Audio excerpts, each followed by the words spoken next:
السلام علیکم ورحمۃ اللہ وبرکاتہ۔ ان اللہ ملائکۃ یصلون علی النبی یا ایھا الذین آمنوا صلوا علیہ وسلموا تسلیما اللہم صل علی سیدنا حبیبنا مولانا محمد وعلیہ وسلم اللہم صل علی سیدنا محمد وعلیہ وسلم۔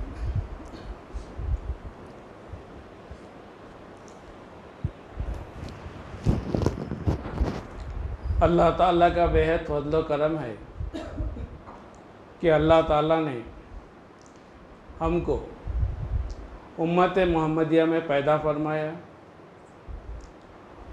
اور اس پر مزید کرم یہ بھی ہوا کہ قرآن جیسی نعمت سے ہم کو نوازا،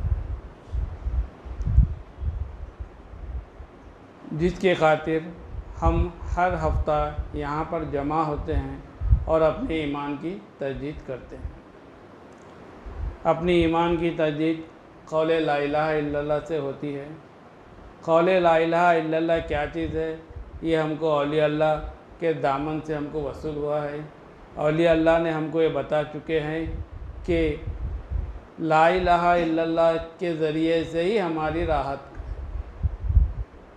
جب تک آپ لا الہ الا اللہ کو نہیں سمجھیں گے، کلمہ لا الہ کو نہیں پڑھیں گے، تو پھر آپ کو راحت ملنا بہت مشکل ہے۔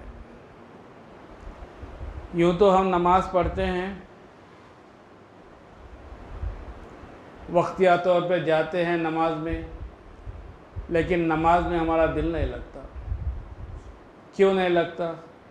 کس وجہ سے نہیں لگتا؟ اس کے بارے میں کبھی ہم غور فکر نہیں کی۔ جیسے ہم نماز میں ٹھہر جاتے ہیں، ہمارے خیالات مسجد سے باہر چلے جاتے ہیں، ہم کسی خیالات میں گم ہو جاتے ہیں۔ اس کی اہم وجہ یہی ہے کہ ہمارے اولیاء اللہ نے ہم کو بتایا ہے، پیر کے دامن سے ہم کو یہ سبق ملا ہے کہ آپ لا الہ الا اللہ کو نہیں سمجھیں۔ جب آپ لا الہ الا اللہ کو نہیں سمجھیں گے تو پھر آپ کو نماز کیسے ادا ہوں گی آپ کی؟ کیونکہ اسلام میں جو ارکان ہیں، 5 ارکان ہیں، 5 ارکان میں سب سے پہلے کلمہ طیبہ ہے۔ نماز کا نمبر جو ہے دوسرا نمبر آ رہا ہے، سمجھے نہیں؟ روزہ، زکوٰۃ اور حج اس کے بعد کے نمبر ہیں۔ تو نماز جو پڑھتے ہیں ہم دن میں 5 وقت پڑھتے ہیں۔ فجر پڑھے تو پھر ظہر تک کے لیے آپ کو وقفہ ہے، اور ظہر پڑھے تو پھر آپ کو عصر کے لیے وقفہ ہے، عصر پڑھے تو مغرب تک کا وقفہ ہے، اور مغرب پڑھے تو بھی عشاء تک کا وقفہ ہے۔ اگر عشاء پڑھ لیے تو پھر فجر کا وقفہ آپ کو ملتا رہتا ہے۔ اب روزہ سال میں ایک ہی بار رہنا ہے، 1 مہینے کے روزے، سمجھے نہیں؟ اس کے بارے میں ہم 30 روزے رہے تو سال گزر گیا، پھر روزہ اگر رہنا ہے تو پھر سال ہی جانا پڑتا ہمارے لیے، سمجھے؟ اب رہا زکوٰۃ، اگر آپ کے پاس دولت ہے، آپ کا نے اتنی سکت ہے تو آپ زکوٰۃ دے سکتے ہیں۔ حج زندگی میں ایک بار کرنے کا حج ہے۔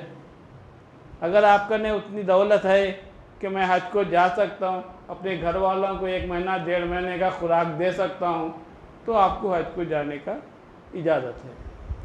لیکن کلمہ طیبہ ایک ایسی چیز ہے جو ہر آن ہمارے کو اس کے اوپر ورد کرتے رہنا بہت ضروری ہے۔ روزہ، نماز، زکوٰۃ، حج، اس میں آپ کو وقفہ ہے۔